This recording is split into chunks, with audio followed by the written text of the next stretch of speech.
This week, the United Nations will be marking the 2024 International Day Against Drug Abuse and Illicit Trafficking. It is to strengthen action and cooperation in achieving the goal of a world free of drug abuse. In Nigeria, the business of drug is booming by the day, just as the National Drug Law Enforcement Agency continues to hunt down drug barons across the country. Beyond the illegal business of drugs and the illicit funds it generates, the implications of drug use among youths are far-reaching, as many violent acts have been attributed to drug abuse or to drug use by youths. Different health challenges have risen from drug use among students and youths in the country, and this trend is becoming worrisome by the day.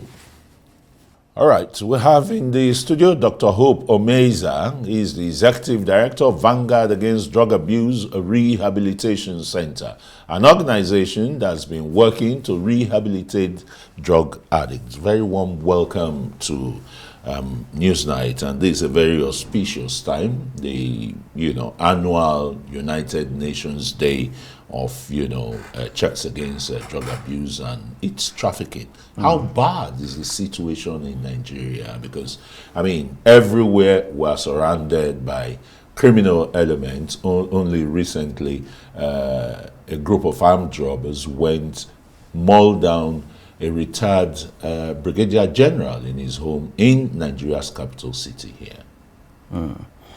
Well, the situation is as bad as it can be currently in Nigeria. We have just read the recent busting in Edo State. Yeah, and then unfortunately, we have I would say, dysfunctional society where we may tend to undermine the importance of families. And of course, when I mean families, I mean parents and the communal system that was in place in time past, where a community owns a child and the child is the right of the community. And so everybody contributes to the growing up and the development of a child. So that's why the kind of divide we have in our communities today, though unseen walls, has also led to the rise in drug use behaviors in our society.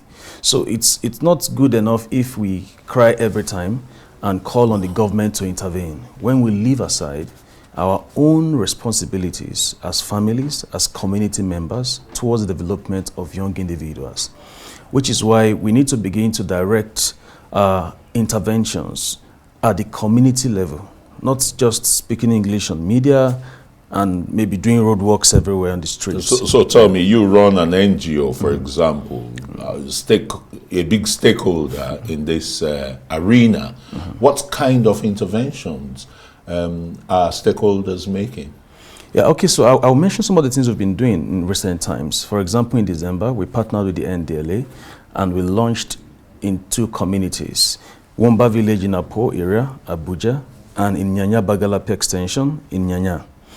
What we are doing is we have 2 venues in these various locations and stationed clinical psychologists, experts, enrolled young individuals who are willing to discontinue the use of drugs and harmful substances. And then they have been benefiting from free consultations, free drug testing, free medications for withdrawal treatment, and then of course psychotherapy. Every 3 months, we roll them out and we bring in new beneficiaries. We've had testimonies from that. We've also been well engaged on the social media space, and many people are reaching out to us for help, which we cannot afford to grant all the help they all need. However, we proposed to the Twitter community and said, okay, can we have you people come into a WhatsApp group? In a week of forming that WhatsApp group, we had almost 500 Nigerians who joined in, not only for drug addiction, but even for gambling addiction. It is one that has ruined several lives and led to suicide. It's greatly undermined the effect of gambling addiction in Nigeria, which I think the government may need to begin to shift focus to gambling, especially the big gambling houses in Nigeria. This also needs to be checked. Let us see in some Western worlds now, the use of Indian hemp, like we call it here, or Igbo, or some people even call it Morocco, you know, where you come from, the place I come from, Sapele, or Baroko, Axis, or Delta State. They are legalizing it. They are taking advantage of the medical, you know, ingredients in it, in even solving addictions. Why are stakeholders and the NDLA not looking at converting, you know, these drugs for export purposes and get experts to see how they can dilate this thing? And so this can be better for, you know, medical research or uses and the rest, instead of the meds, you know, that is everywhere in the country now. Okay, you see, I'm happy you're asking this question, because in 2019, my organization happened to be the few NGOs who embarked on a national survey on whether or not to legalize marijuana in Nigeria.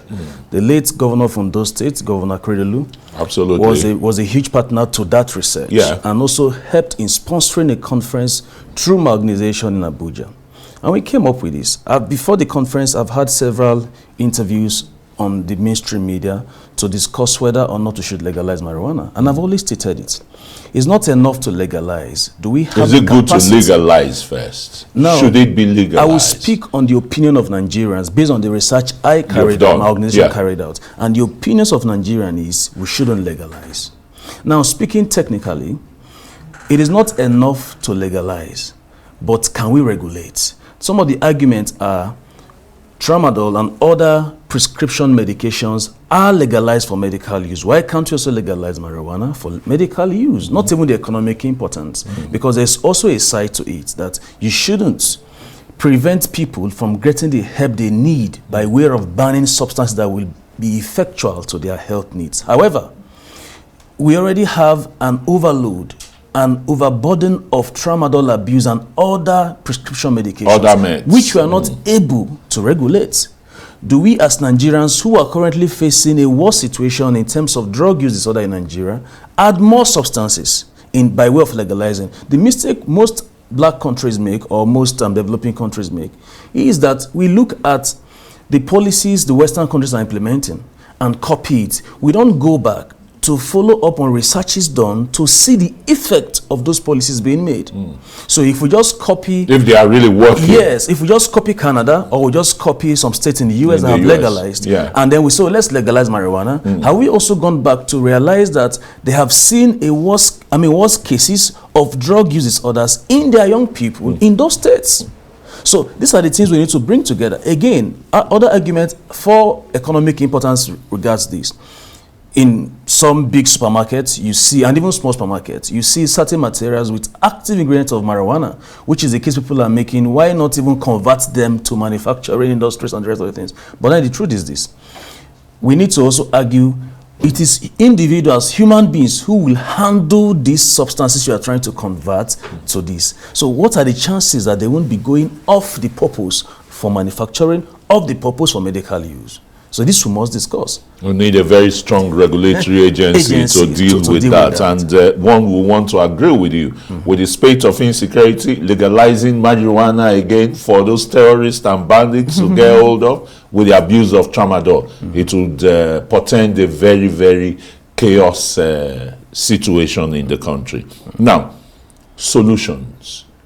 Well, you see, recently, as a build-up to our conference, quick fix. Yes, we're looking at entering into grassroots, because, like I said, which thankfully the current Honorable Minister for Youth States is also very passionate about reaching the grassroots. You know, and we've had some, fruitful discussions, and we're looking at getting to the grassroots. Like I mentioned earlier, we are in communities, local communities, where young people cannot even afford transportation to us in town to meet us in our rehab centers, where young people cannot even afford, to subscribe to channels to watch what we are saying. So the Minister of Youth has been discussing with me on how we can step down these trainings, these treatment programs to communities, if not all the local governments in Nigeria. So we are working on this already. And that's after effects now that you are working on. course. You know, how about, very quickly, how about communities that are growers of marijuana, that's Indian hemp and the rest? How do you discourage them to tell them about the harmful, you know, nature of this plant? The good thing is the NDLA do not just go into these farm areas and put fire on them. They also create a form of awareness, especially from the traditional rulers and then down to those who are growing them. So before they get into start burning farms and all of those things, they also create awareness. So this, I think they are doing well at. You can see every time what the NDLA is doing in terms of reducing supply, you know, locally or even from the international countries. So I think that they are doing their best. They can do better, however. Okay, yes. I mean, the country can do better generally to get the youths off drugs and rehabilitate those who are caught in the way. Thanks very much, Dr. Hope Omeiza, Executive Director of Vanguard Against Drug Abuse, for coming on News Night. Thank you very much.